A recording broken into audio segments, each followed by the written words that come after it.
from all over the city.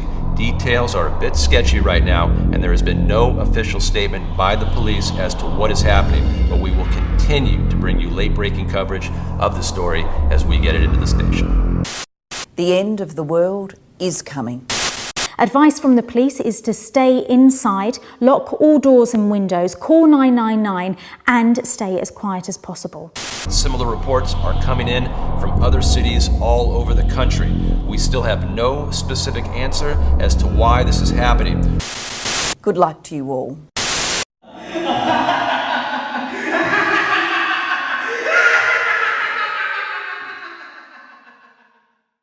What up, Jippers? Elfplay's back once again for yet another Waking Titan update video.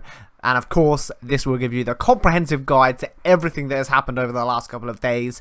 And boy, there has been a lot. Everything is freaking mental. I don't know which way is up anymore. Life is crazy. No Man's Sky is crazy. Waking Titan is crazy. But man, is it a good time to be a No Man's Sky fan. Let's do this. So at the end of the last Waking Titan recap video that I did, which thank you very much for the support on, by the way, guys, we were talking about these crazy images of constellations with missing stars and all of this madness going on that we didn't really understand and we hadn't figured out how to solve. Well, of course, in true Waking Titan ARG detective fashion, the community has solved that puzzle since then, and that, of course, led to this absolutely beautiful image of some new ship design, which we are all very excited about, and I did a very lengthy video analyzing in all kinds of detail, so yeah, make sure you check that out if you haven't. If you don't know what these images are, you need to be having a look at these. They're cool as freaking hell, and I'm pretty sure it means we're going to be getting some very cool stuff in the next update. So for those of you with an inquisitive mind, I'll quickly recap on how we actually solved the puzzle of the constellations to give us the code word antenna, which was then used to unlock more stuff on wakingtitan.com. We had to reorder the stars according to the colour of their background, and when we did that, we numbered the stars 1 to 7, and that then told us which letter out of each of the stars' names we had to use in order to get a word, and that word at the time was anetin? Didn't really mean anything, but of course that was an anagram for antenna, which was figured out almost immediately, and when you typed in antenna to wakingtitan.com, that is when you got this weird red, like ominous looking image. And when that image was unscrambled, it revealed the following text, and that said, reconstructing language database protocol, and then there was a bit.ly link, comment with file name of a Wikipedia DB ending with D97C0. That led us to a Wikipedia name with a crazy long file name, which I'll quickly show on screen there. That name was then commented back on the Reddit post where an initial clue was given for all of this, and when it was commented there, that post on Reddit was then updated to say the following: valid, command updated, Biril, system entering standby, CR now loading, satcom-70.com, support instructions, and then a little link to some support instructions. So satcom70, of course, is another new Waking Titan website that we've been given, and the second part of that post, support instructions with a little IGS40ZD6 code, actually turned out to be part of a URL website address for the following paste bin link. That link gave us a set of instructions which was titled Vocal Reconstruction Database Required, and essentially what this was asking was for the No Man's Sky Waking Titan community to go ahead and find random pages, any article, any random Wikipedia article on the internet, pick one sentence from that and record yourself reading it. You could either be in your own voice or a weird voice or whatever, and then you had to go back and submit that to the Reddit user. So I did that, and I'll show you my one here. Eventually, he is able to look at the stars and moon at night until finally, he can look upon the sun itself. So that may well be why you might have seen a load of crazy audio clips being posted around on Twitter, Reddit, eTark, and all that kind of stuff. That was people from the community recording their own versions of these, their own sentences from Wikipedia, and submitting them in for this vocal reconstruction database task that the ARG was asking us to carry out. And the deadline for all of those submissions was Tuesday, May the 22nd at 10 AM Eastern Time. So we had to get 100 samples submitted by then. I think we have absolutely smashed past that. The Discord were on it, Reddit was on it, eTark was on it, Twitter was all over it. Loads of people submitting these, so I expect they'll have got well more than 100, and the deadline for that at the time of me recording this will be later on today, so I'm interested to see if that ends up giving us something else, once we hit that deadline, I'm pretty confident that something will happen as a result of this, and will have helped this vocal reconstruction in some way, which will lead to another part of the rabbit hole. So that's kind of recapping some of the basic stuff that's been going on over the last couple of days. The crazy voice recording clips, which were actually pretty fun. Listening to some of those was quite fun, so if you do see people posting them, check them out, because some of them are actually quite inventive and funny. So yeah, that was a cool little task, and it gets us involved again, which is always really cool to see. That's one of my favorite things about the whole ARG, is when we all have to get together and do something, and it's not one of the super complicated things that some people can't work out or follow. It's just like a nice simple task, like, you know, use a decoder ring to do this that we've given you, or go and do an audio clip, or if you can make it to a live drop, that kind of thing. So yeah, it was good to see that once again. But now for the good bit. So the Where dev kits, of course, I've talked about this a couple of times. The winners of the Where dev submission competition were told that they would be getting a Where dev kit shipped to them. In the last video I mentioned that there were some updates on the delivery of that. It looked like the weight had changed in the delivery, so it had got caught up in seal. Someone had opened the item, the package that these dev kit winners were supposed to be getting, and tampered with it because the weight had dropped dramatically. So my theory on this is the actual Where dev headset itself has been taken out. So I think somebody who is a goodie has intercepted that package and taken out the headset so that the people getting these packages won't get trapped in there, but they didn't take out everything. I'm going to show some footage here in the background while I talk about this of a live stream by a user named Spellcheck. This was one of the Where dev competition winners. He had received the package and he did a live stream of him opening it, and we also got a load of clear pictures of everything that's inside, so we know what's in them now, and I'm going to talk about that right this second. So inside these Where dev kits, there was a letter to Arnaud. So that was quite interesting in itself. There's a letter, and it basically requested a picture with the results be emailed to Dr. Nadeau. And that also included a WearTech medical procedure slip. So I think we're still on the line of thought that Arnaud is not in good health. He's still potentially trapped inside the dev kit, or he is going to be trapped inside the dev kit, or something like that is happening to him. And this is some kind of medical procedure slip. So it certainly looks like this is part of their experiment that they're running. They're trying to find ways to keep people from dying while they're in the headset. By the looks of it, that's kind of what I'm gathering from it. But also, as well as that letter, there was some really interesting bits of kit in here. So there was a fully functioning phone. So an actual smartphone was given to these people. It doesn't look like a super expensive one or anything, but it's still pretty crazy that they've been given an actual phone. And with that phone, there was a plastic holographic pyramid thing. So I showed this in my last update video.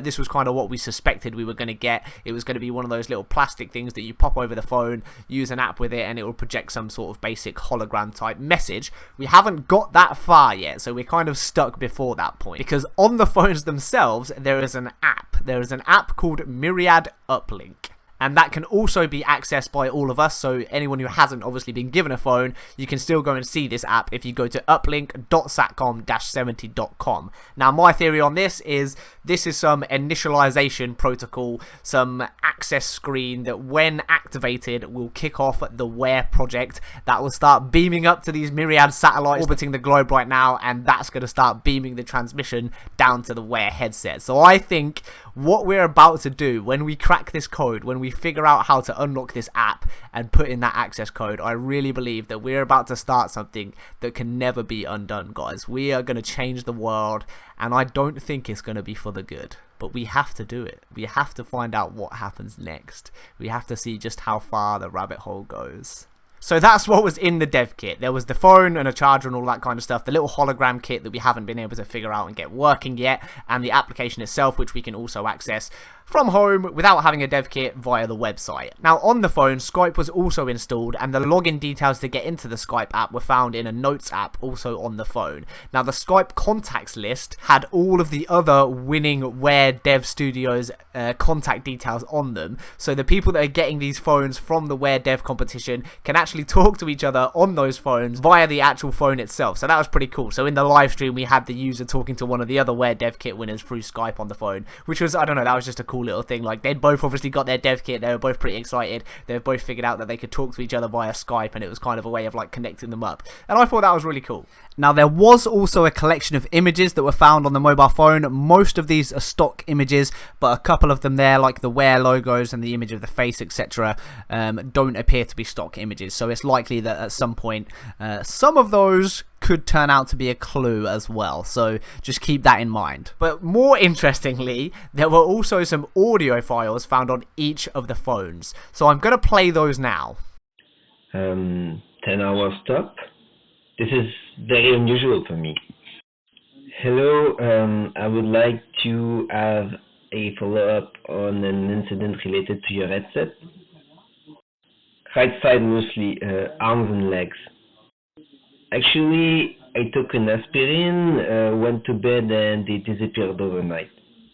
So these 4 audio clips that have been found on 4 of the phones that have been delivered so far have given us kind of little tidbits of speech from Arnaud himself. So it looks like he's trying to report problems back to Wear about the headset and the experience he's having, because as we know, there have been some failures with the experiments that they've been running. We know that people have been killed. We know that other people have been kind of trapped under and are not recoverable in an unconscious, unresponsive state. And it looks like at this point, whenever these files were recorded, Arnaud was starting to have some early symptoms, some early side effects from the Wear dev kit. Now, I don't know if it's going to be too late for poor Arnaud, but it certainly looks like if it's not too late already, it will be soon. So he talks about being in there for 10 hours tops. He talks about wanting to have a follow-up on the incident that was related to his headset. He's talking about things right side, mostly arms and legs, so maybe that's some sort of pain or numbness he was having. And then he mentions that he took an aspirin, went to bed, and it disappeared overnight. So he was definitely having some kind of problems from his time with the headset itself. And that's basically all we've got from the dev kits. We've got the phones, we've got this new app. The access code, obviously, is what we're all trying to crack at the moment. All of the basic stuff that you might think of has been tried. You know, loop 16, next, all of that like really obvious stuff has been tried. No one has been able to hack into this thing yet. And I honestly, like, I'm half joking, but I seriously think when we do this, when we crack into this application, it is going to initialize Project Wear, and that is going to be the beginning of the end for everything, guys. We are going to do this. We are going to be the cause. We are going to get into this, activate the system protocols, and things are just going to get messy. But before we can do that and find out if I'm right or if I'm completely wrong, we've got to actually figure out how to get the damn code. So I think the main line of thought, the main theory at the moment is that the voice clips themselves probably give us a clue, something to do with the medical supplies, something to do with the voice recordings that we've got here. Once we've got all of them, once all of the dev kits have gone out and we put that all together, we might be able to get a clue from that and a code that will then unlock this app. One thing I just wanted to kind of bring in here that I think most people have now stopped talking about is the books that went out. There were 5 books that were sent out to people in the No Man's Sky community from Hello Games themselves. They probably are just thematic stuff, you know, that kind of relate to next content or the ARG and the lore around all of this stuff, but they could also potentially be another avenue that we should be looking at for clues to unlock this code. But I do think, yeah, it's probably most likely going to come from the voice clips. But we'll see. I guess we'll see what happens. We've uploaded all of our voice clips. If you haven't done that yet, and by the time you see this video there's still time, I definitely encourage you to go ahead and do it. We don't know if they'll be like used, if there might be a cool video or some sort of database or website where we can actually listen to them played back. So that'd be cool if you can get yourself featured on there. So definitely do that if you haven't already. But yeah, for now, we sit and we wait. We wait until we crack the code to get into this Myriad app. And then I guess once we're into that app, that's when things are really going to get interesting. Alright guys, that's going to do it for this one. I hope you found that one useful. A lot of stuff is going on all the time, and it's quite easy to lose track of it at the moment. I think most people are seeing like bits and pieces of what's going on, but I'm not seeing many people do actual recaps covering everything that's happened. Of course, if you do want to go through everything step by step, the best way for you to do that is videos aren't already out and there isn't easy stuff for you to consume, is to go to the Game Detectives wiki. I've said it every time I talk about this stuff, that is absolutely like the best place to go. Once they've had a chance to recap and put it all together, it's a really excellent source of keeping up with everything that's happening now and has ever happened, going all the way back to the ARG. So definitely huge shout out to those guys for keeping us all updated and informed. But yeah, like I say, that's going to do it for this one, guys. Hopefully you did enjoy that one. If you did enjoy it, please do drop a like and a comment. I have also now got a Patreon. I'm not going to talk about it too much because I've mentioned it before. But if you do want to support me more than just likes and comments and watching my videos, there is a way for you to go ahead and do that now. So yeah, if you do that, thank you very much. I appreciate it so much. But yeah, until the next one, guys, take care of yourselves and peace.